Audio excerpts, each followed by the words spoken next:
NRC বা কেন্দ্র ও রাজ্যের একে অপরের বিরুদ্ধে দোষারোপের রাজনীতিতে নয়, দক্ষিণ মালদহের মানুষ বরাবরই আস্থা রেখেছেন জাতীয় কংগ্রেসে।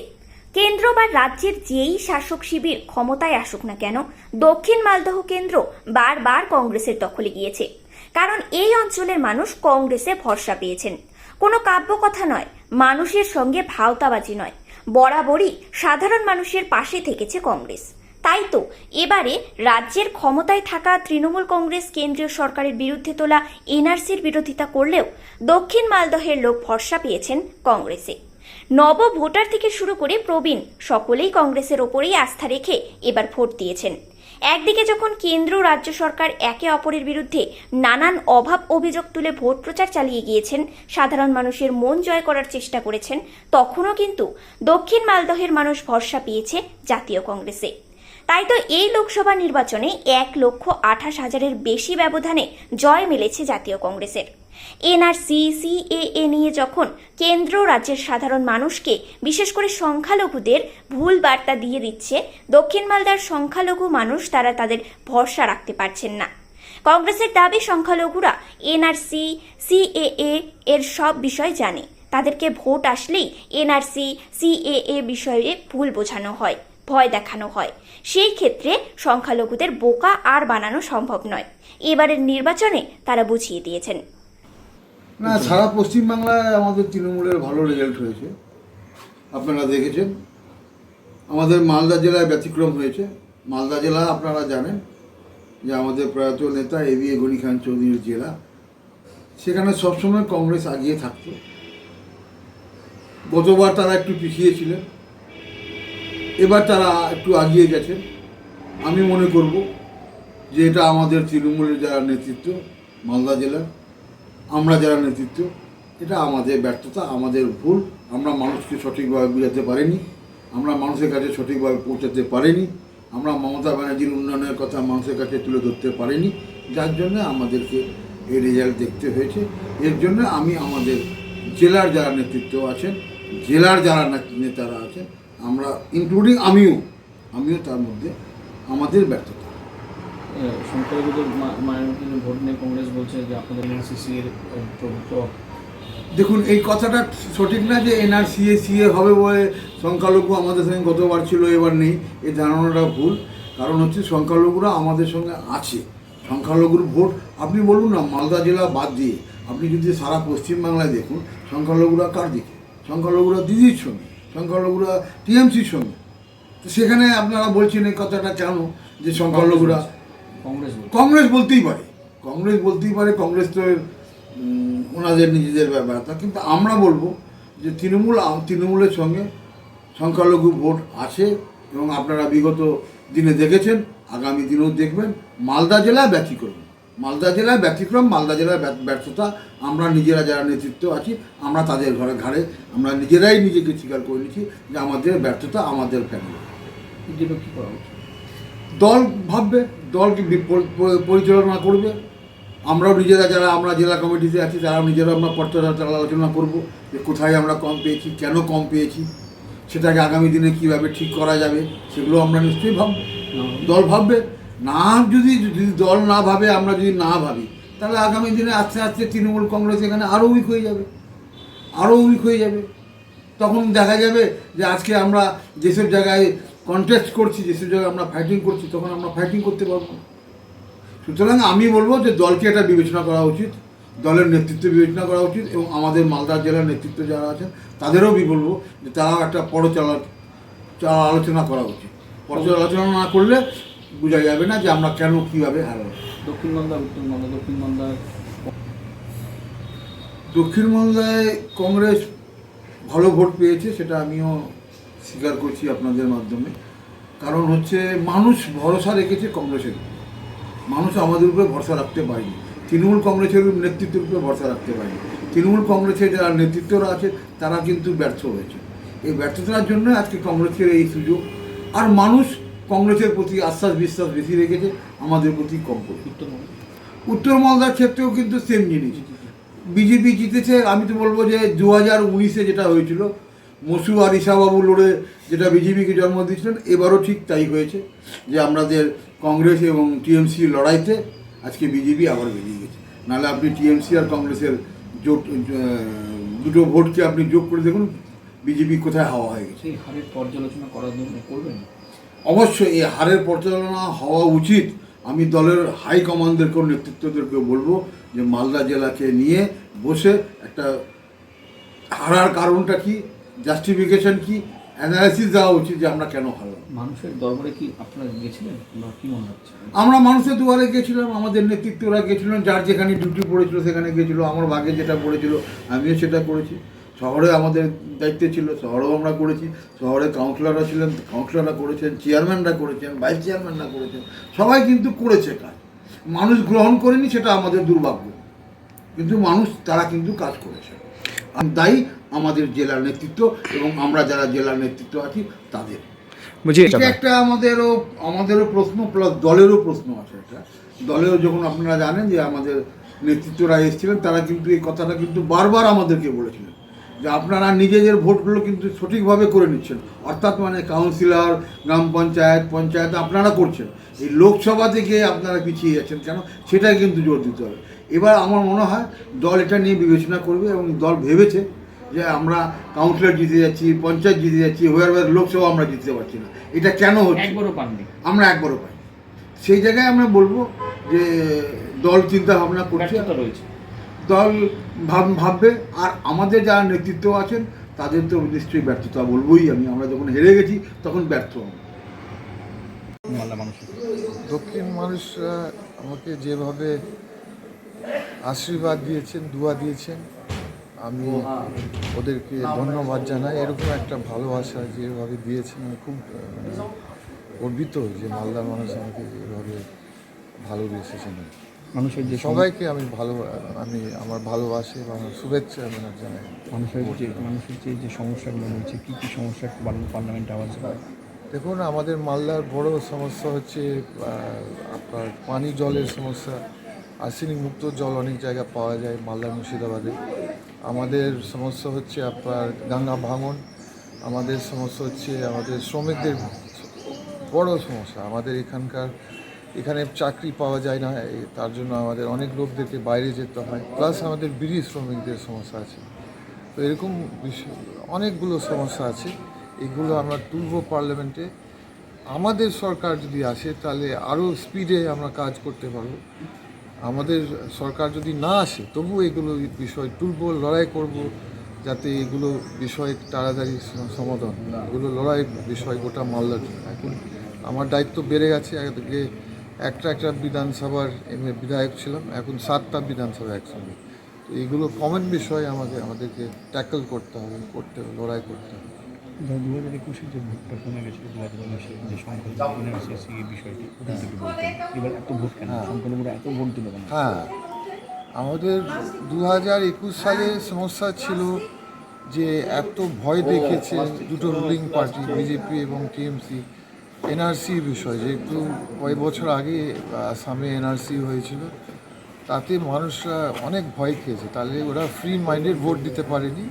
কিন্তু এবার 2024 সালে আমাদের এবার যে ভোট হয়েছে, মানুষরা ফ্রি মাইন্ডে ভোট দিয়েছেন, ওরা ভয় করেনি। ওরা বলছে, ওদের বক্তব্য হচ্ছে যখন ভোট আসছে তখন এনআরসির কথা তুলছে রুলিং পার্টিরা, আর যখন ভোট শেষ এনআরসি কথা শেষ। তো ওরা বুঝতে পেরেছে, ভুল বুঝেছে, কোনটা ভুল বুঝেছে, মানে ওরা বুঝতে শিখে গেছে যে সরকাররা ভয় দেখাচ্ছে ভোট নেওয়ার জন্য। ওই জন্য মানে তৃণমূলেরও তো প্রার্থী সংখ্যালঘু, তাহলে মুখ ফুরালো কেন? ওই জন্য তো মুখ ফুরিয়ে নিল। এটা একটা কারণ যে এনআরসি ভয় দেখাচ্ছে। আর যেহেতু বরকত গনি খান সাহেব, ডালুবাবু অনেক কাজ করেছেন। আমাদের মালদা হচ্ছে একটা মালদার ঘর, মালদা একটা কংগ্রেস ঘর, কংগ্রেসের মাটি ঘাঁটি, এটাও একটা ফ্যাক্টর। আর একটা বড় ফ্যাক্টর ছিল যে সবাই, ইনক্লুডিং আমাদের মা বোনরা, মালদার মা বোনরা, মালদার যুবক ছেলেরা, ওরা রাহুল গান্ধী দেখতে চাইছে প্রধানমন্ত্রী হিসাবে। অনেক মা বোনের এই কথা আমাকে বলেছেন যে আমরা বুঝতে পারছি লক্ষ্মী ভাণ্ডার হচ্ছে রাজ্যের ব্যাপার, এটা রাজ্য ইলেকশন নয়, এটা মুখ্যমন্ত্রী ইলেকশন নয়, এটা কেন্দ্র সরকার ইলেকশন। তো ওরা চাইছিল যে মোদিকে হারাবার জন্য যাতে রাহুল গান্ধী প্রধানমন্ত্রী হোক, সেভাবে ওরা মন খুলে ভোট দিয়েছে। লক্ষ্মী ভাণ্ডার কাজ করে না, লক্ষ্মী ভাণ্ডার এখানে অত ফ্যাক্টর হয়নি যত আমরা ভেবেছি। এফেক্ট পড়েছে। সেটা বলছে, অন্যান্য জায়গা থেকে শুনছি লক্ষ্মী ভাণ্ডার একটা ফ্যাক্টর হতে পারে, কিন্তু মালদাতে এই ফ্যাক্টরটা সেরকম ছিল না। ওই যে পদের প্রতীকী প্রথম কথা আমি বলতে চাই, আমি খুব দুঃখিত যে অধীর বাবু মানে এবার পাস করতে পারেনি। উনি আমাদের একটা খুব গুরুত্বপূর্ণ লিডার কংগ্রেসের, পশ্চিমবঙ্গ এবং ন্যাশনাল লেভেল। তো যে কোনো কারণ উনি পাস করতে পারেন। দেখো, হার জিত তো ইলেকশনের পার্ট। যেমন আমি কয়েক বছর আগে, আপনারা তো বললেন সুজাপুর, আমি হয়তো 15% ভোটও পাইনি এনআরসি এর ভয়ে, কিন্তু কয়েক বছর পরে আপনি সুজাপুর দেখবেন, এখানে আমরা হয়তো 80% ভোট পেয়েছি, 70 থেকে 80% এবার আমরা পেয়েছি। তো দেখো, জনগণ কখন কি ভাববে, কখন কি চুজ করবে, এটা গণতন্ত্র দেশ, মানুষের অধিকার আছে ভোট বদলাবার। তো আমার বক্তব্য হচ্ছে, অধীরবাবু ঠিক আছে, অধীরবাবু একটা বড় লিডার, ওনার গাইডেন্স আমাদের দরকার বাংলাতে, বাংলার কংগ্রেস ওনার গাইডেন্স দরকার। এখন উনি আমাদের পিসিসি প্রেসিডেন্ট, এবং আগামী দিনে আমি শিওর যে উনি আবার উঠে আসবেন, আবার এমপি হয়ে যাবেন, আবার হবে, আমার কোনো ডাউট নেই। দাদা এবার আপনি না একটা না, দেখুন, কংগ্রেস এখানে যে জয়লাভ করেছে এত বিপুল পরিমাণে ভোটে, তার দুটো কারণ আছে। একটা হচ্ছে মালদার যে পরিবারের যে ঐতিহ্য, দীর্ঘদিন ধরে যে উন্নয়নের যে রাজনীতি, সততার রাজনীতি, তার একটা ফল।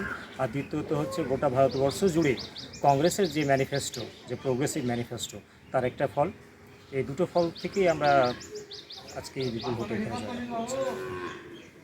সংখ্যালঘু মুক্তিদান সংখ্যালঘুদের ক্ষেত্রে কি হচ্ছে, তৃণমূল যেটা করতে চাইছিল যে একটা সংখ্যালঘু ভোটকে ভাগ করে দিয়ে তাদের প্রার্থীটাকে জেতানো, তো তাদের প্রার্থীর একটা ডিসঅ্যাডভান্টেজ বড় হচ্ছে। উনি তো রাজনীতিতে নতুন, বাইরের লোক, আউটসাইডার সেই অর্থে, কারণ এখানে জন্ম হলেও কর্মটা এখানে নয়, শাহনওয়াজ আলীরা এখানে। তো সেক্ষেত্রে জেলার লোক তাকে প্রত্যাখ্যান করেছে, আর তাকে সবসময় পাওয়া যাবে না। আর গণিবাড়ির একটা ব্যাপার আছে, আপনি যখনই আসবেন আপনার জন্য দরজা খোলা থাকবে, সেটা একটা বড় ব্যাপার। আর এনআরসি আর সিএ দিয়ে যে ভয়টা দেখানোর চেষ্টা বারবার করা হচ্ছিল তৃণমূলের তরফ থেকে, সেটা লোকে বুঝে গেছে। মালদা গত বিধানসভাতে তারা বিপুল ভোট দিয়েছিল টিএমসিকে, সেই এজেন্ডা ধরে, কিন্তু এবার বুঝে গেছে যে ওইটা একটা গিমিক ছাড়া কিছু না, একটা ভোট লুটার একটা মানে একটা সাইকোলজিক্যাল একটা মানে কী বলবো, একটা এফোর্ট, সেটা কিছু না। গণি খানকেই কেন মানুষ পরিবারকে কেন সমর্থন করবে? গণি পরিবারের একটা ঐতিহ্য আছে উন্নয়নের, প্রথম কথা। আর দু নম্বর যেটা হচ্ছে, সেটা যে কোনো রাজনীতিতে টিকে থাকতে গেলে সেটা হচ্ছে পার্সোনাল অনেস্টি। গণি বাবু বলুন, তারপর ডালুবাবু বলুন, কিংবা ইসাবাবু বলুন, এদের নামে আপনি কোনোদিন কোনো অসৎ কথা বলতে পারবেন না। এরা কারো 2 টাকা লুটে নেওয়া, কারো ক্ষতি করা, এই কাজটা এরা করে। এটা একটা বড় ডিসঅ্যাডভান্টেজ আমার যেটা মনে হয়, অ্যাডভান্টেজ যেটা আমার মনে হয়েছে, যে সততার রাজনীতি আর উন্নয়নের রাজনীতি, এই দুটোর ফলেই কিন্তু বারবার মালদার লোক গণি পরিবারের মুখোমুখি। এই জয়ের বিষয়ে আপনারা সব ভোটাররা খুশি? হ্যাঁ, আমরা অবভিয়াসলি করছি, কারণ আমাদের ইন্ডিয়া ব্লকের একটা সরকার তৈরি করার একটা পসিবিলিটি এখন তৈরি হচ্ছেও। আর দ্বিতীয়ত হচ্ছে, আমরা গণি পরিবারের একজনকে জেতাতে পেরেছি। আর গণি পরিবারের যে উন্নয়নের ধারা, সেটা একই রকম হয়তো অব্যাহত থাকবে আমাদের জন্য। সেক্ষেত্রে আমরা অবশ্যই করছি। আপনার নাম? আমরা ডক্টর শঙ্কর ঘোষ। কংগ্রেসের কোন দায়িত্ব? আমি কংগ্রেসে সেই অর্থে এখনও কোনো কোন কর্মী? দায়িত্বে নেই, তবে যেহেতু এখন কর্মী বলতে পারি। এনআরসি বা সিএ যেটা ফ্যাক্টর, এটা ভোট আসলেই শুধু ওঠে, রমরমা বেজে ওঠে। আমরা সংখ্যালঘু যারা, আমরা কিন্তু এটা বুঝে ফেলেছি যে এনআরসি বা সিএ কোনো ফ্যাক্টর নেই। এখানকার যে মালদার যে রূপকার গণি খান, ওনার যে উত্তরসূরি ঈসা খান এখানে বিপুল ভোটে জয়ী হয়েছেন, এটা কিন্তু মুসলিম সমাজের বা মুসলিম বেল্টের একটা ভালো ইঙ্গিত যে আমরা এনআরসি বা সিএকে ভয় পাই না। এখন কংগ্রেস ছাড়া মুসলিম সমাজ হোক বা দেশের জনগণ হোক, তাদেরকে কেউ রক্ষা করতে পারে না, বা সংবিধানকেও রক্ষা করতে পারবে না অন্য কেউ। তাই এনআরসি বা সিএ এর যুযুধান দেখিয়ে কোনো ফল হবে না, এটা আমরা সবাই বুঝে গেছি, মালদারবাসী বুঝে গেছে। তাই জন্য দক্ষিণ মালদাতে খুব একটা ভালো ইম্প্যাক্ট পড়েছে। এখানে তো তৃণমূলেরও না, এনাকে এড়িয়েছে এই জন্যই যে শাহনওয়াজ আলীকে এই জন্য সরিয়ে দিয়েছেন মানুষের মন থেকে, যে সবসময় তো আমি হিন্দু মুসলিম বা শুধু একটা ধর্মের ফ্যাক্টর এনে আমি জয়যুক্ত হতে পারি না। আমাকে চাই ডেভেলপমেন্ট, এবং দেশের সব থেকে সর্বোপরি হচ্ছে যে আমার যে দেশের সংবিধান সেটা রক্ষা করা। এখানে যদি আমি শাহনওয়াজ আলীকে যদি করতাম, তাহলে বিজেপিকে প্রফিট হতো, বিজেপির প্রফিট হতো। তাই জন্য এইগুলো ভাবনা চিন্তা অতটা না করে আমরা সবাই ঝাঁপিয়ে পড়েছি কংগ্রেসের। কাছে পাবে না, এটা কি বুঝতে পারলাম? মহারাষ্ট্রে কাছে পাবে না, বাইরে ছেলে। হ্যাঁ, সে তো অবশ্যই। উনি এখানে থাকেন না, উনি বাইরের লোক। বাইরে থেকে উড়ে এসে এখানে একদিন ভোটের সময় মরশুমে দেখা যাচ্ছে। আর ইনি এখানে মানুষের পাশে, মানুষের জনদরদি লোক, এনাকে আমরা সবসময় কাছে পাবো। তাই জন্য এখানে বেশ ভালো ফল হয়েছে আমার। আপনার নাম? শেখ আজহারউদ্দিন। আমার নাম শেখ আজহারউদ্দিন। একটু জোরে। যেভাবে তারা ব্যাখ্যা করছে যে ব্যবধানের নিরিখে, বাস্তবিক ক্ষেত্রে যদি আমরা ভোটের পর্যালোচনা করি তাহলে গত যে লোকসভা নির্বাচনের যে বিজেপির প্রাপ্ত ভোট আর এইবারে 2024-এর লোকসভা নির্বাচনে আমরা যা ভোট পেয়েছি, তো সেটাকে প্রত্যাশা মতোই বলা যাবে। আমরা এটা অস্বীকার করে লাভ নেই যে এখানকার 7টা বিধানসভার মধ্যে 4টে বিধানসভাতে আমরা তুলনামূলকভাবে আমাদের সাংগঠনিক দুর্বলতা আছে, যেটা বিগত লোকসভা নির্বাচনেও প্রতিফলিত হয়েছে। আর সেই দুর্বলতা আমরা যতটা পেরেছি চেষ্টা করেছি, কিন্তু কাটিয়ে উঠতে পারিনি। কিন্তু আমাদের ভোট কোথাও কমেনি। ইংলিশ বাজারেও যে ব্যবধানের কথা বলা হচ্ছে, ইংলিশ বাজারে প্রায় 90,000-এর কাছাকাছি আমরা লিডে আছি, এবং বৈষ্ণবনগর, মানিকচক যথারীতি গতবারের মতোই আমরা লিডে আছি। তো ভোটের নিরিখে প্রাপ্ত ভোট আমরা প্রায় প্রত্যাশা মতো পেয়েছি। হয়তো আরও আশা ছিল যে 25-30 হাজার ভোট আমাদের বাড়তে পারত, কিন্তু এইখানে পরাজয়ের জন্য আমি বলবো যে গতবার যে 8,000-এর মার্জিন আর এবারে তার ব্যবধান বেশি, তার একটাই কারণ যে এখানকার ফলাফল তারা আগাম অনুমান করেছিল যে গতবার যে পরিস্থিতি ছিল বিজেপি জিতে যাচ্ছিল, এবার কোনোভাবে যাতে বিজেপি না জিতে, তার জন্য তৃণমূল আর কংগ্রেসের যে গোপন আতাত, সেই গোপন আতাত এই যে ফলাফল থেকে একদম পরিষ্কারভাবে প্রকট হয়েছে। আমরা বারবার বলছিলাম যে এখানে একটা গোপন আতাত হয়েছে, মানে তৃণমূল কংগ্রেসকে এই সিট ওয়াক ওভার দিয়েছে। আর সেটা ফলাফল থেকে একদম এখানে রুলিং পার্টি তৃণমূল এখানকার এই লোকসভা কেন্দ্রের 7টা বিধানসভাতে বিপুল মানে মার্জিনে একটি বিজেপি পেয়েছে, 6টাতে বিপুল মার্জিনে 2021-এ 3 বছর আগে এখানে তৃণমূল যেখানে জিতেছে, সেখানে 7টা বিধানসভাতে তৃণমূলের যে প্রাপ্ত ভোট সেটা লজ্জাজনক। হ্যাঁ, তো এটা খুব স্বাভাবিক যে তারা বিজেপির ভয়ে তারা গোপন আতাত করেছে এবং কংগ্রেসকে সিটটা ছেড়ে দিয়েছে। তাহলে কংগ্রেসের জয়টা কি গোপন আতাতের জন্য? অবশ্যই গোপন আতাতের জন্য কংগ্রেসের জয়। কংগ্রেসের যদি সাংগঠনিক স্ট্রেংথ থাকতো তাহলে বিধানসভাতে আমরা সেটা দেখতে পেতাম। বিধানসভাতে আমরা দেখেছি যে এইখানে বহু সিটে তারা জামানত বাজেয়াপ্ত হয়েছে, তাদের গ্রাসরুটে কোনো সংগঠন নেই। তো এই জায়গাতে দাঁড়িয়ে যে ইন্ডিজোট মমতা ব্যানার্জি বারবার বলছিল, সেই জায়গাতে দাঁড়িয়ে তারা প্রকাশ্য হয়তো আতাত করেনি বা সিট অ্যাডজাস্টমেন্ট করেনি, কিন্তু তাদের একটা গোপন আতাত ছিলই। আর মমতা ব্যানার্জি সেটা ফলাফল ঘোষণা হওয়ার আগেই বলেছে, না আমি তো ইন্ডিজোটেই আছি। সিএ এনআরসি সংখ্যালঘুদের ভুল বোঝানো হচ্ছে। সংখ্যালঘুদের সাথে আমাদেরও সম্পর্ক আছে, কিন্তু তুলনামূলকভাবে কম। তো একটা অংশ এখনো হয়তো তাদের যেভাবে ভুল বুঝিয়ে এটাকে অপব্যাখ্যা করা হচ্ছে, সেটা হয়তো কিছু মানুষ প্রভাবিত হচ্ছে, কিন্তু এইভাবে মিথ্যা দিয়ে বেশি দিন চলা যায় না। আজকে সিএ এনআরসি, মমতা ব্যানার্জি তো এতদিন আন্দোলন করেছে, মঞ্চে চিৎকার চেঁচামেচি করেছিল যে সিএ লাগু হতে গেলেই সব ডিটেনশন ক্যাম্পে চলে যাবে। তো সিএ লাগু কবে হয়েছে? মার্চ মাসে হয়েছে। মার্চ, এপ্রিল, মে, জুন মাস, প্রায় 4 মাস হতে চললো। তো 4 মাসে কোথায় কে ডিটেনশন ক্যাম্পে গেছে বা কার নাগরিকত্ব হারিয়ে গেছে সিএ এর জন্য? সিএ যেখানে কেন্দ্রীয় সরকার বারবার বলছে যে এখানে নাগরিকত্ব হারানো বা কোনো মানুষের বিপদে পড়ার কোনো জায়গায় নেই, এখানে শুধুমাত্র মানুষের নাগরিকত্ব দেওয়ার একটা আইন। তো অপব্যাখ্যা করে খুব বেশি দিন চলা যাবে। দলের মধ্যে কিছু গাফিলতি বা কিছু যেটা সাংগঠনিক দুর্বল বলছেন আপনি? না, সাংগঠনিক মানে আমরা তো পশ্চিমবঙ্গে শক্তি বিগত 7-8 বছর ধরে বিজেপি ধীরে ধীরে শক্তি সঞ্চয় করছে। বিজেপি তো আগে 10% 15% ভোটের মধ্যে আমরা সীমাবদ্ধ থাকতাম, তো এখানে ধীরে ধীরে বিজেপি শক্তিশালী হচ্ছে। তো সেই অনুযায়ী যদি সেই নিরিখে আমরা দেখতে যাই, তো এখনো পর্যন্ত সব বিধানসভাতে তো আমাদের সেই ধরনের সাংগঠনিক শক্তি আমরা গড়ে উঠতে পারিনি, সেটা হবে। পর্যালোচনা করবেন? পর্যালোচনা অবশ্যই করব, কিন্তু দক্ষিণ মালদাতে যে আমরা প্রাপ্ত ভোট, সেই ভোটে আমরা হতাশ নই। কারণ হচ্ছে যে আমাদের প্রত্যাশা মতোই ভোট হয়েছে।